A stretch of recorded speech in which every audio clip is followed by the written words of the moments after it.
Prezados amigos do YouTube, sejam muito bem-vindos a mais um episódio de Um Medicamento Não é Pop. Neste vídeo, contaremos os eventos de um dos episódios de alucinação coletiva mais bem documentados da história, o surto de Pont-Saint-Spirit, na França. Em agosto de 1951, a população de Pont-Saint-Spirit, no sudeste francês, passou um dia de terror.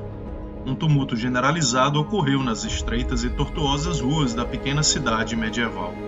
Ninguém desconfiava da causa do que ocorria no interior daquele vilarejo. Nunca se vira nada semelhante. Os habitantes se esbarravam nas vielas estreitas que uniam os pontos principais da cidade. Uns corriam alucinadamente por visualizar luzes coloridas enviadas do céu, enquanto outros tentavam se livrar de cobras que emergiam de seus próprios abdômenes. Os mais calmos admiravam flores coloridas dançantes nas ruas e praças da cidade. Os médicos diagnosticaram claramente uma alucinação coletiva. Jovens e idosos fugiam de animais monstruosos que surgiam do interior das casas ou de bolas de fogo que os perseguiam. A antiga ponte de pedra, que comunicava uma margem do rio a outra, testemunhou moradores desesperados se atirarem nas águas. As janelas eram abertas violentamente por alucinados, com a intenção de se atirar. Todos tentavam se livrar das visões. Uma criança de 11 anos tentou estrangular a mãe. 2 moradores conseguiram tirar a própria vida e outros 5 morreram por causa dos danos à sua saúde. A impressionante estatística final foi de 500 pessoas de Pont-Saint-Spirit acometidas pelo surto coletivo. Dezenas de moradores lotaram um pequeno hospital da cidade e se esparramaram entre os leitos e colchões. Camisas de força foram necessárias em alguns casos. As equipes médicas tentavam desesperadamente administrar o caos.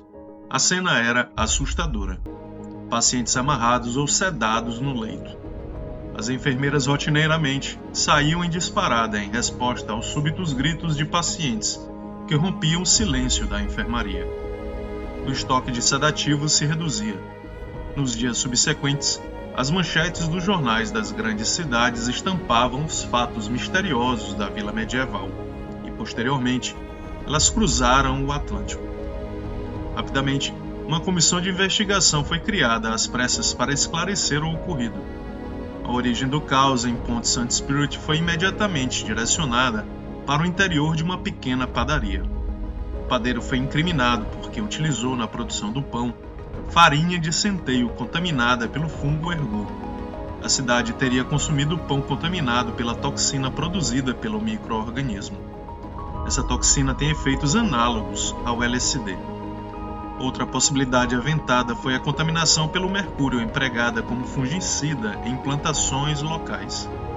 Em nenhum momento se cogitou que o surto fosse causado por uma intoxicação intencional. Porém, o mistério aparentemente elucidado voltaria à tona como uma reviravolta inesperada, quando um levantamento jornalístico independente relacionou este episódio a supostos experimentos secretos da Agência Central de Inteligência Norte-Americana, a CIA. Com o passar dos anos, o surto permaneceria apenas no imaginário coletivo e na vida de historiadores e curiosos. E com o tempo, o vilarejo francês de Pont-Saint-Spirit sairia do luto causado pela fatídica padaria. A cidade aprendeu a fiscalizar a procedência dos grãos utilizados na produção de pães. Todavia, notícias residuais ainda eram veiculadas esporadicamente em revistas e jornais locais. Enquanto isso, os diretores da CIA presenciariam uma catástrofe pessoal em 1953. Em 19 de novembro, Frank Olson e outros cientistas da cúpula da CIA se reuniram na conferência secreta do projeto MK-Ultra. MK-Ultra foi um programa de experiências em humanos da CIA e idealizado pelo agente Sidney Gottlieb, com o objetivo de controle mental e lavagem cerebral de indivíduos durante a Guerra Fria, desenvolvendo drogas e procedimentos a serem usados em interrogatórios e torturas. Neste programa, Olson liderava o estudo que empregava LSD nas pesquisas e nos interrogatórios. Os fatos ocorridos naquela reunião caíram na obscuridade, em parte, pela destruição de arquivos secretos do órgão. Durante o encontro, alguns cientistas da agência seriam usados sem saber para avaliarem os efeitos do LSD.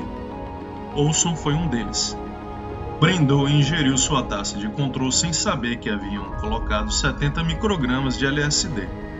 Nos dias seguintes, Olson apresentou pensamentos paranoicos seguidos de depressão. A situação se agravou e o experimento saiu do controle pelo comportamento anormal dos cientistas. A agência o levou a Nova York para consultar um psiquiatra especializado na droga. Os responsáveis pelo estudo tentavam jogar o estrago para baixo do tapete. O psiquiatra pouco conseguiu fazer. Medicamentos receitados não mudaram o rumo da situação. Olson se comportava de maneira agitada. Uma tragédia se aproximava. Às 2:30 da madrugada, os arredores do Hotel Statler estavam calmos e silenciosos. No 13º andar estava Olson. O estilhaço da janela de seu quarto rompeu o silêncio das ruas de Manhattan, para em seguida seu corpo espatifar-se na calçada. O LSD precipitou delírios e alucinações que levaram Olson ao suicídio. Um dos homens mais importantes da CIA se matara. A provável elucidação desse fato demoraria meio século para emergir. Em 2010, o jornalista H.P. Albarelli Jr., no livro A Terrible Mistake, apresentou novos fatos ao caso de Olson, ligando-o diretamente ao vilarejo francês. Ao investigar a morte do Frank Olson, o autor esbarrou em raros arquivos secretos, ainda preservados da CIA e do FBI. Albarelli descobriu que os cientistas recrutados para investigar os fatos de Pont St. Spirit em 1951 eram os mesmos que forneciam grandes quantidades de LSD à CIA. Eles rapidamente e em tempo recorde incriminaram o padeiro da cidade. Documentos secretos folheados por Albarelli citavam como o segredo de Pont St. Spirit se conectava com Frank Olson, então chefe do programa secreto da CIA para drogas com efeitos de armas biológicas. Segundo os dados coletados por Albarelli e suas entrevistas com antigos membros da companhia americana, a morte de Frank Olson não foi um suicídio provocado pelos efeitos do LSD, mas uma provável queima de arquivo. Olson teria comandado os estudos secretamente em Pont St. Spirit. O LSD teria sido pulverizado na região e em sua plantação para avaliar o efeito da droga na população. Porém, a missão secreta fugiu ao controle com a alucinação em massa. A sujeira tinha que ser limpa e, para isso, segundo Albarelli, os cientistas entraram em ação e imediatamente culparam o padeiro da cidade. Você encontrará a história de Frank Olson em detalhes na série documental da Netflix, Wormwood, estrelada pelo ator Peter Sarsgaard e dirigida por Errol Morris.